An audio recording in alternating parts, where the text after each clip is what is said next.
Shabbat Shalom.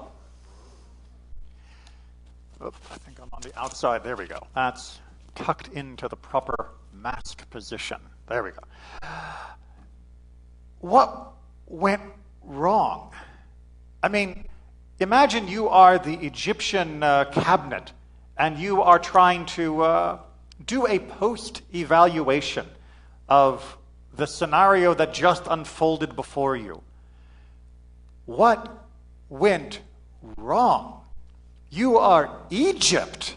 Now, I know that nowadays Egypt doesn't get a whole lot of respect on the world stage. It's unfortunate. We should respect all countries, of course. But back in the day, back when we were the slaves in Egypt, Egypt was kind of a big deal, right? It was not some podunk little country.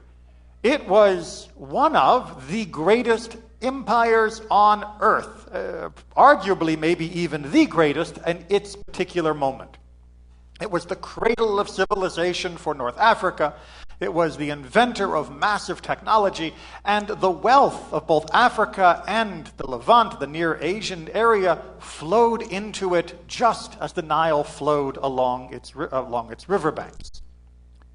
How did they get beat by this pathetic little band of Hebrews, of Israelites that nobody had heard of, nobody cared about, and nobody considered significant? And remember that the Torah itself goes out of its way to explain just how inconsequential and unimportant we were before we began to grow. What went wrong? Because when they do the analysis, and they are lining up all of the advantages that they had going into this scenario, they are going to see that they had wealth, immeasurable wealth. They had enough money, they had enough food, they had enough prosperity to sustain them no matter what. Well, give or take 10 plagues, which begin to tear down the wealth that they thought was unassailable. And they had an army, massive army, an army full of thousands and thousands of highly trained, skilled, and well-equipped soldiers. In fact, equipped with cutting-edge technology, quite literally at that transition point in history. But most importantly, as the Torah itself emphasizes in multiple places, they had chariots. I know, chariots seem a little blasé now. You've seen Ben-Hur, you've seen one chariot movie, you've seen them all. Chariots were a big deal. And they were a big deal for a long time throughout military history. In fact, chariots were so important to battles that many of the great nations which relied heavily on the chariot, their super weapon, would go out in advance of the fight and make sure the ground was perfectly flat. They would fill in potholes. They would remove rocks that might disturb the chariot's lines of attack just to make sure they could fully utilize its power. The chariot was a game changer. But Pharaoh and all of his chariots, just like Sisera and all of his chariots in the Haftarah tomorrow, they didn't do so well in this battle. So if you are the military strategist for Egypt and you are looking at the reports coming in on the papyrus and reading the hieroglyphs, this way, that way, bird-haired, what do you decide? You say, you know what the big problem was?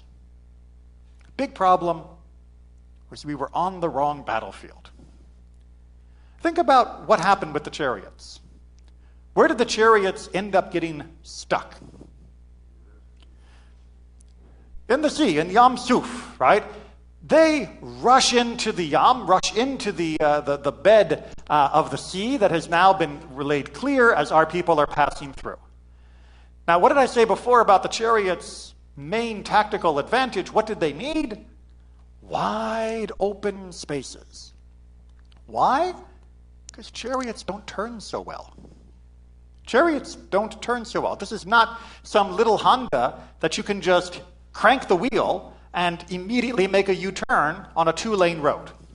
Chariots have an abysmal turn radius. In fact, if you try to turn too fast, the whole thing is just going to flip on you. And again, if you've seen Ben-Hur, you know what that looks like. That's what made chariot racing so exciting. It also was their Achilles heel, pardon from another ancient metaphor. The chariot goes in one direction, and if it needs to turn, it's got to do it very gradually, very slowly in the direction it's going. Now, if you are shooting down the riverbed, if you are shooting down the area between the waves, you do not have room to turn. Once Pharaoh and his soldiers made the decision to pursue us into that narrow place, their fate was sealed. Once they made that decision, there was no place for them to do a three-point turn and get around and get back out. It was do or die, and we know from the story, it was die for those that chose to pursue. But really, that chariot and that mentality, the chariot represents the mentality of Egypt, which was ultimately its real problem, and unfortunately, something that I imagine would not have shown up in the cabinet report about the failure of the attack at the sea. The failure of the attack at the sea would have talked about the inopportune moment of the assault, that the poor choice of battlefield, that the perhaps limitations of our chariots, we need to make them with movable axles so to give them better turn rate.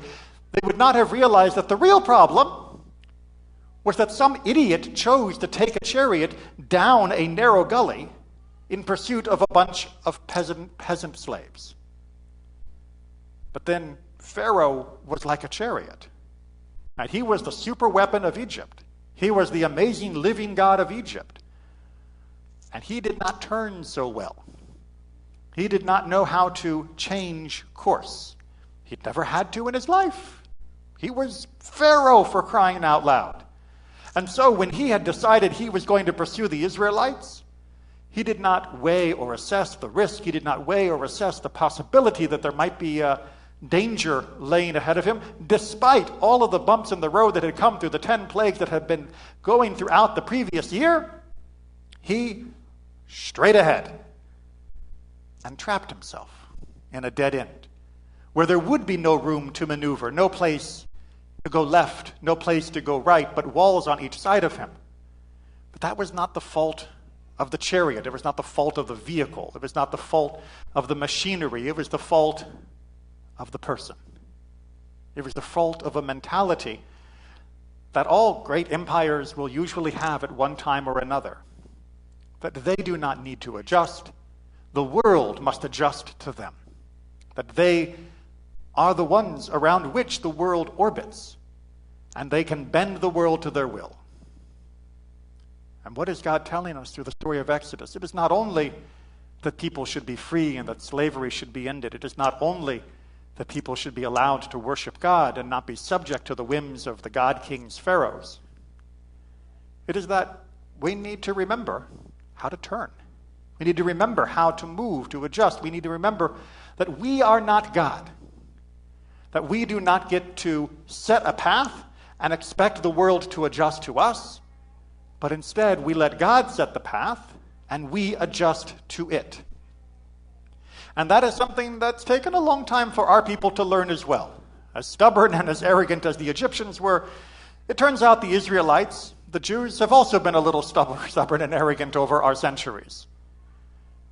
But at least we have been just flexible enough not to catch ourselves down a valley where the water comes against us, because we couldn't imagine that we would ever be trapped by our own greatness.